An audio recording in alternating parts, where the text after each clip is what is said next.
FWAs offering 4G services to their Slowusu-led ministry. I have inherited a sector after 8 years that has one SMP, one loss-making MNO, and another MNO that has been brought to his knees. 3 of the MNOs no longer exist, and the 4 BWAs are dead. The sector has experienced a sharp decline in growth and investment, and the regulator has been essentially on autopilot. It is therefore shocking to see proponents of the outgone government being the loudest trumpeters of the challenges that they have created.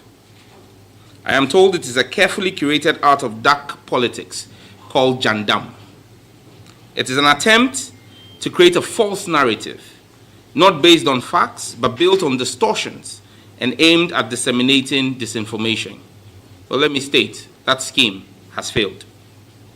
I have been at post for 4 months and have set to work vigorously in collaboration with the regulator, the CEOs, and other stakeholders to fashion a clear roadmap for the systemic resolution of the challenges we inherited. I'm not interested in cosmetic fixes that merely paper over the deep cracks and create an illusion of resolution only to push the can further down the road. I have learned from the former Communications Minister and now President, His Excellency John Dramani Mahama, to embrace the challenges I am faced with, diagnose it rightly, and work towards a lasting solution. In my first month as Minister, I established a 23-member Data Pricing Review Committee with a clear 14-day mandate to develop a roadmap for implementation. The committee, in its report, distinguished the 3 areas that we believe need to be addressed for a holistic resolution of the matter: value, pricing, and quality. I referred the report to the regulator and tasked them with crafting regulatory policies that addressed the challenges in the sector.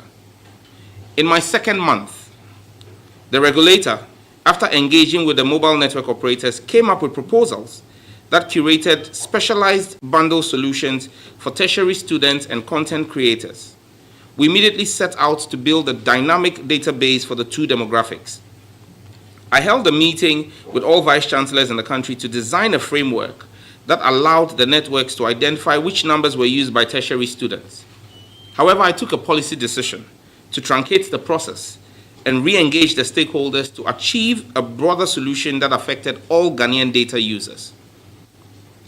In my 3rd month, this engagement led to a focus on the structural challenges that the networks were facing in delivering their services. As indicated earlier, we had our eyes not just on the value and pricing of data bundles, but on the quality of service delivery.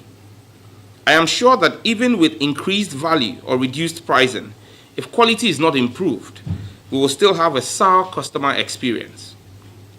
This led to the regulator commissioning and completing an assessment of a sample size of network performance in 3G and 4G service offerings across the country, the results of which I discussed with the CEOs and the media 2 weeks ago. In my 4th month, armed with a clear picture of where we are as a sector, I tasked the CEOs to work with me to improve the quality of service and to offer enhanced data bundles. Now let me be clear. My mandate as minister in a free market economy does not extend to interfering in the pricing by private sector investors. Just like the Minister for Trade does not have the power to direct GUTA members to drop their prices unilaterally, the Communications Minister cannot unilaterally direct price reductions.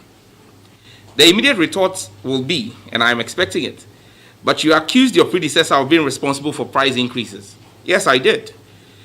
The SMP toolkit is replete with several policy directions that are not direct price directives, but culminatively have an effect on pricing. So a decision, for example, that was taken by my predecessor to have CST collected forward would, for example, result in a pricing increase. So it was not a price directive, it was a policy directive that affects pricing.